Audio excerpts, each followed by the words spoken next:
This is Foraging for Survival. This is November in Central Florida. We have a prickly pear plant here with the fruit turning purple. Once they turn purple, you can cut them off and cut them down the middle. What I'm going to do is put duct tape over them first. I'll try this one down here, because it had these little tiny thorns that you can't even see them hardly. They're called glochids. I'm going to cut it off. See, and to eat it, look at that stuff. And it's delicious. The seeds are tiny, tiny, tiny, and they're hard enough that you don't want to chew them if you have delicate teeth. But they're very tiny, and I live to eat these things by cutting them down the middle and then scoop out that flesh. It's delicious. But I'll save this for later. I've got some other stuff to show you today. This is November in Central Florida. We're in a field next to a shopping center. It's a huge field, and there's all kinds of stuff around. So I wanted to get to this first, and then we'll get over to another spot.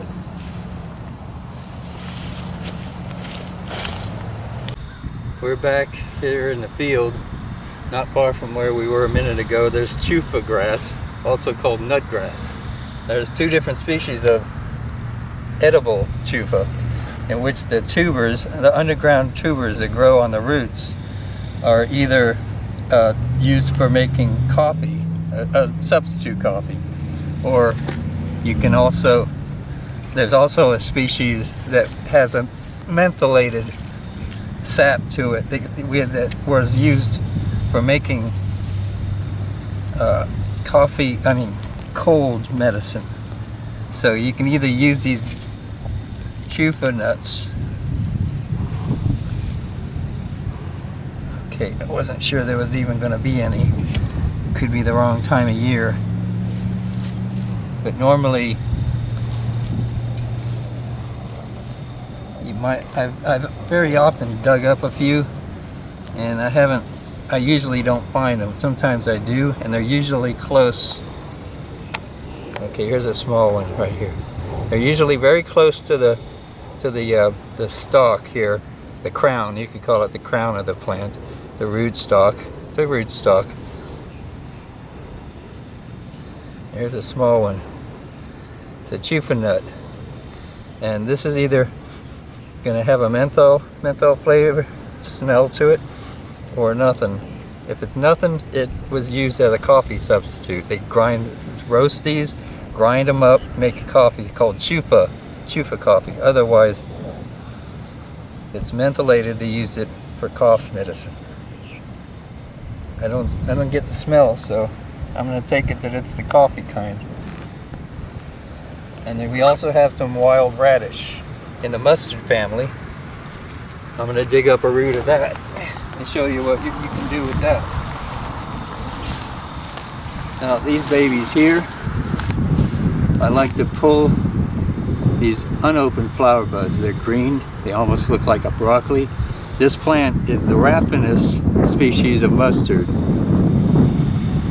and the bees like them too. There's a bee over here, and it's related to, in the same family as broccoli, cabbage, kale, bok choy, in the brassica family. Raffinus mustard, as I call them, is also called wild radish. The leaves are edible. Like I was saying, these unopened flower buds are very edible. Sometimes I come out here and pick this time of year, and for the whole winter they'll be out here. I pick these tops with the unopened flower buds. The flowers are distinctive. They're cruciferias because there's four flower petals in the shape of a crucifix, although this is not like that. Okay, this one's more like a crucifix. Anyway, it's Crucifera family, and these are edible. I gather a bunch of these, put them in a pot or a salad for stew or soup or stir fry. And these leaves are edible, and they have a strong radish flavor. That's why they call it wild radish. It has a strong radish, but the texture is very thick, coarse, almost like what I call Velcro grass. Very thick, very coarse. You'd have to boil it for a while, chop it up, boil it for a while, add it to other greens, or just put it in a stew. And even then, even when you boil it, it still has a coarse texture to it. So what I'm going to do, my favorite part is just pull those flowers and unopened flower buds. And I'm going to dig up the root, because the root can be roasted overnight in your campfire for survival purposes. And then in the morning you can pull it out and take off the outer core, which will now be able to easily come off.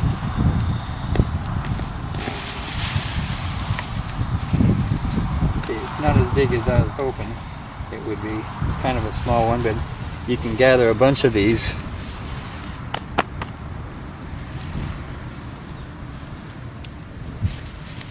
Cut off the roots.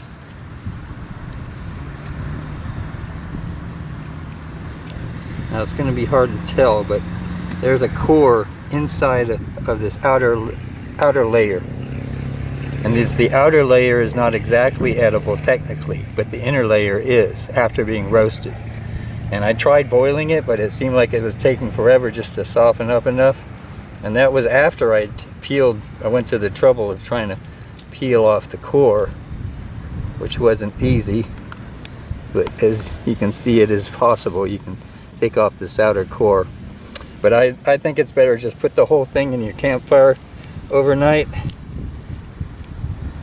Oh, okay, maybe it's not impossible, but anyway, this inner core is very edible after it's been roasted. And you can pull up a bunch of these and make a little meal in a survival situation. There you go. This would be ready, pretty much ready. Clean it off, wash it off with water and soap, and then boil it for a long time until it's soft enough to eat. Or throw it in your, wrap some aluminum foil, put it in your campfire overnight. In the morning you got your breakfast. Just pull it out of in the campfire dirt around the campfire, around the fire. You can stuff it in with the ashes, and just keep putting wood over the fire overnight so that it'll slowly cook in the ashes of the campfire. And in the morning you've got a dead campfire that you can just dig around in the ashes where you put your aluminum foil. And you got your breakfast. This is passion flower, wild passion flower. It's in the Passiflora family and genus, Passiflora genus. And there's also other edibles around here, but there's a bunch of passion flower here. There's some here. And it's actually toward the end of the season for this, because they die off in the winter and they'll come back in the spring and the summer. But they also grow these little green fruit. But there's no fruit around right now. It's way past the season for the fruit. So I wanted to show you these leaves and the leaf structure. You have a leaf structure that looks like this, and normally you have 3 leaves or 5 compound leaves. And you pick those leaves and you dry them out really good, and you can make yourself a sedative, a very mild sedative that is used in certain herbal preparations to help people get to sleep. It actually has a chemical in it that works on the brain's ability to relax. It's like a sedative.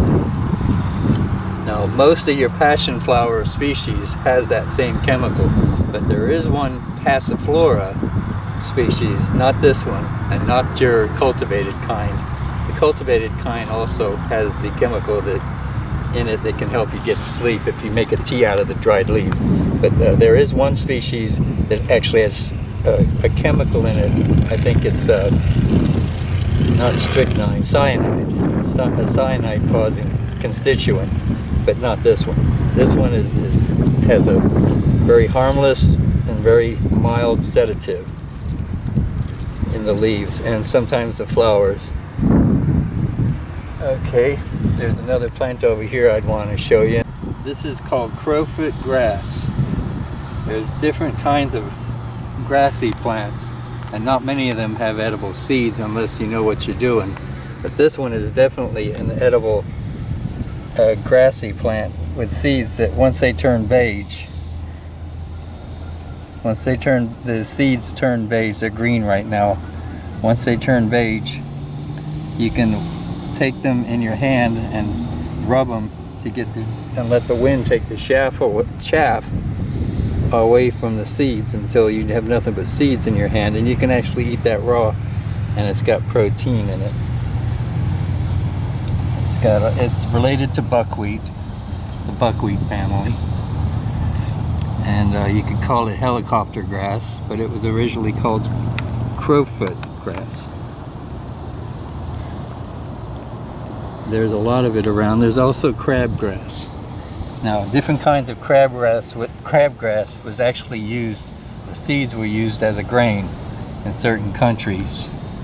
This is an example of a type of crabgrass that you don't want to confuse for crowfoot grass. You can see the difference easily.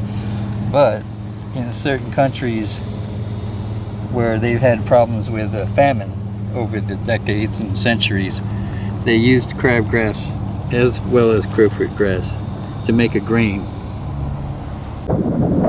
This is where we're going to wrap it up. There's a couple of plants here at least I wanted to show you, especially peppergrass, one of my favorites always. You can see the female in here producing the seeds and flowers, and on the outside here is some old males, or it could be all part of the same plant sometimes, because they'll do that sometimes. They'll produce leaves. The leaves are edible. They have a peppery flavor. That's why they're called peppergrass.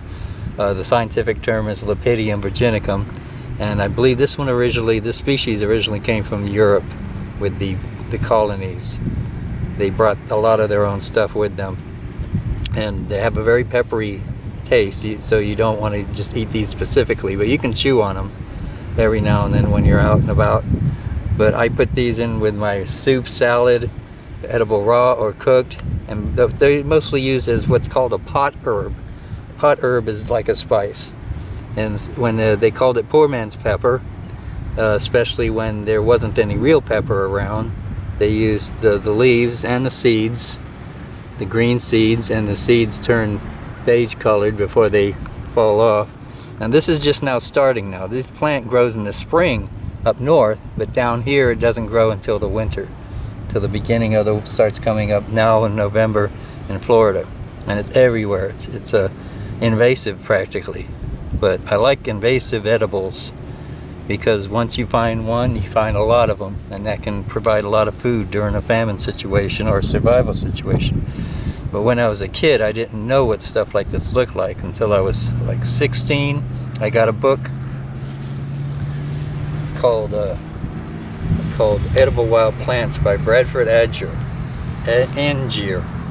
and he had color drawings of the plants that were in them instead of photos, like most of the books you get these days have photos in them, like my book, Foraging for Survival. Still copies available online by me and Michael Hawk. So when I was a kid, I got my hands on this book, so I was already interested in foraging, and it had a picture of drawings of chickweed, and we had this weed growing around our house in Tampa that I thought might be chickweed, with the little white flowers and the little tiny leaves. But this is a furry stem, where real chickweed doesn't have that. Real chickweed would have one line of fur, just one line up and down between the nodes, and then it would switch sides to the other side between nodes. So that's not chickweed. I didn't know that at the time, and I ate a handful of these leaves and felt a little nauseous for a few minutes afterwards. So I decided, well, that's probably not chickweed. This is called Richardia. Technically, it's not edible, and I found out the hard way because I ate a handful, like I said, and it felt nauseous. But this is why it's important to learn this stuff from lots of books, lots of color pictures, descriptions, get the right descriptions, because you could mistake something toxic for something edible, like I did when I was 16 years old and just starting out. So I'd like to wrap it up. Thank you for watching. This has been Foraging for Survival. November out in the fields. We'll call it November out in the Florida fields. Thank you.